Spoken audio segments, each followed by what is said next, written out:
Muy atenta a la elección, que no das más de conocer detalles. Hablo de la elección Quintela-Cristina, ¿verdad?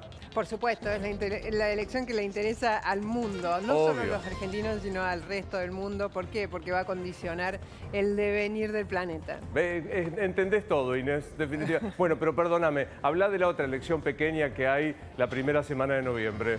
Muy pequeña, que no va a tener casi ningún impacto en el resto del mundo. El martes 5 de noviembre, es decir, dentro de 2 semanas, aproximadamente unos 200 millones de norteamericanos están llamados a votar para elegir entre la vicepresidenta demócrata Kamala Harris y el expresidente Donald Trump, el republicano que gobernó Estados Unidos entre 2016 y 2020. ¿Qué dicen las encuestas hoy? Y Luis, te juro que nunca vi, mira, que llevo más de 20 años cubriendo elecciones en todo el mundo, nunca vi un empate como este.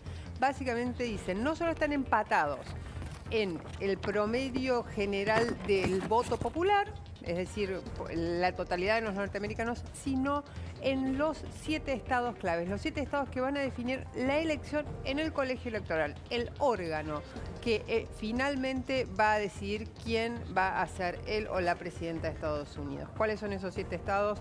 Carolina del Norte, Georgia, Arizona, Nevada, Michigan, Wisconsin y Pensilvania. Ahí la diferencia es mínima, absolutamente milimétrica en favor de Trump. En el voto popular es también mínima, muy milimétrica a favor de Kamala Harris. Hay una tendencia favorable a Donald Trump que empieza a recuperar, a recortar la distancia que le llevaba desde que fue nominada Kamala Harris en agosto pasado, pero es muy, muy pequeño. ¿Qué podemos esperar para estas 2 semanas? Sí. Que ambos salgan a movilizar al muy pequeño grupo de indecisos que aún restan en Estados Unidos, que salgan también a movilizar los norteamericanos que viven fuera de Estados Unidos, que son varios millones y varios millones, 1.400.000 pertenecen a esos 7 estados que van a decidir el color del colegio electoral. Para darte una idea de qué tan confuso es todo, Luis, ayer hubo una encuesta que le daba a a Kamala Harris una diferencia de 4 puntos, una encuesta de Washington Post, es decir, muy seria, 4 puntos a favor de Kamala en el estado de Georgia, que va a ser determinante para que ella o Trump ganen las elecciones. Hoy, una encuesta igualmente prestigiosa de la Atlanta Journal-Constitution le dio a Trump 4 puntos de diferencia. Es decir, que es no solo el empate, sino que las encuestas parecen bastante desorientadas. Así llegan los norteamericanos al 5 de noviembre. Bueno, recurro a una herramienta, la que puedes negarte a hacer pública, pero que yo defiendo mucho del periodismo, que es el olfato, basándome en tu enorme experiencia y lo que sabes. ¿Te da olfato de cómo resulta el 5 de noviembre? Mira, recién le decía a Gail Scriven, que es nuestra jefa acá, cuál era mi olfato, pero prefiero no publicarlo porque probablemente... Está muy bien. Les digo una cosa, racionalmente diría que va a ganar Trump, racionalmente. Totalmente. Bueno, hablemos de Medio Oriente y la crisis. Siguen los bombardeos en el centro del Líbano. Dice Israel que allí hay un centro financiero y habla de tesoros que esconde Hezbollah, ¿verdad? Exactamente. Anoche el portavoz de las Fuerzas de Defensa de Israel, es decir, las Fuerzas Armadas israelíes, Daniel Hagari, lanzó un informe bastante contundente sobre dónde está el tesoro que alimenta, que financia la guerra de Hezbollah contra Israel. Y básicamente está, según Israel, debajo del hospital Al-Sahel, uno de los más grandes de Beirut.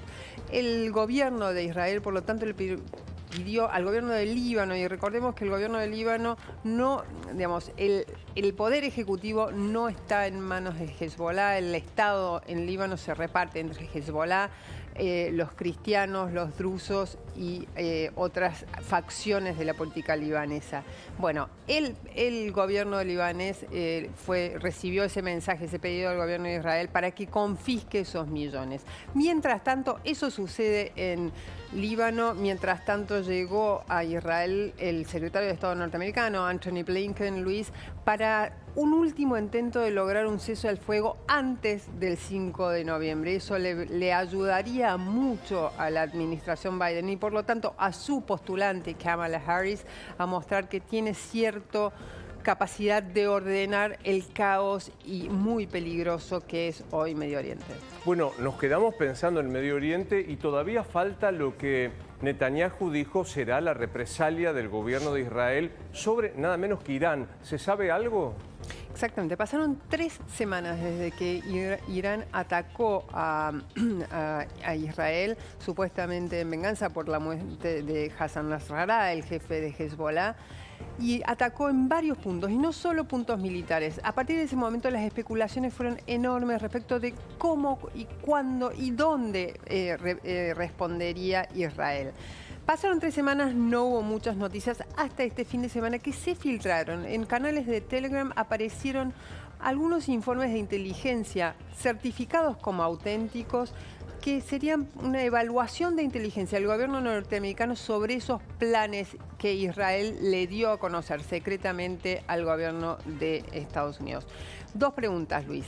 ¿Qué dicen esos informes? Y segundo, ¿cómo se filtraron? Que es lo que verdaderamente inquieta al gobierno norteamericano y al gobierno israelí. ¿Qué dicen? Básicamente no muestran dónde podría ser la represalia israelí, pero sí muestran cómo. Y sería a través de sistemas de misiles lanzados desde el aire, que Israel es muy fuerte en ese tipo de arsenal y apelaría a eso como ya lo hizo en abril pasado cuando atacó Irán nuevamente en represalia por un ataque iraní sobre Israel. Bueno, volvemos. Sí, perdón. Sí.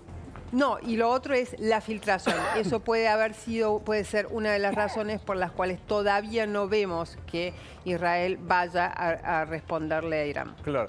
Agrego algo más de esta crisis. Fue muy impactante saber que un dron atacaba la residencia personal de Netanyahu y señora a donde no estaban, Inés. Exactamente,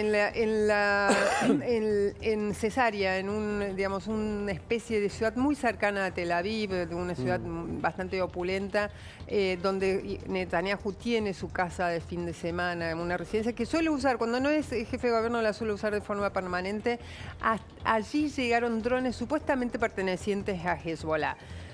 No dieron en el blanco, Luis, pero se acercaron mucho y es algo que inquieta bastante tanto a las fuerzas de seguridad como a las fuerzas de inteligencia de Israel por el grado de precisión que van adquiriendo los drones de Hezbollah, que por supuesto son fabricados en Irán. Ahora sí nos despedimos, venimos para acá, saltamos el charco y es casi la despedida de Pepe Mujica, que sigue activo en la campaña electoral, ¿no? Sigue activo, pero muy poquito. Él mismo dijo el sábado pasado en su reaparición en un acto electoral que era la primera vez en 40 años que no participaba de una campaña electoral. ¿Por qué? Porque ya sabemos que desde hace un tiempo está sometiéndose a un tratamiento contra su cáncer de esófago. Él mismo dijo, estoy en retirada, pero estar aquí me hace muy feliz. Estaba en ese momento acompañando a Yamandu Orsi, que es el candidato a presidente por el Frente Amplio para las elecciones del domingo próximo.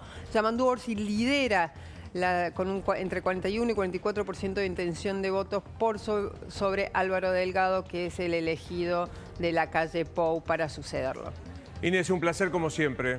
Muchas gracias, Luis, un placer para mí. Un beso de la redacción. Besos a todos. Me voy a Gran Bretaña, pues sigo en el panorama.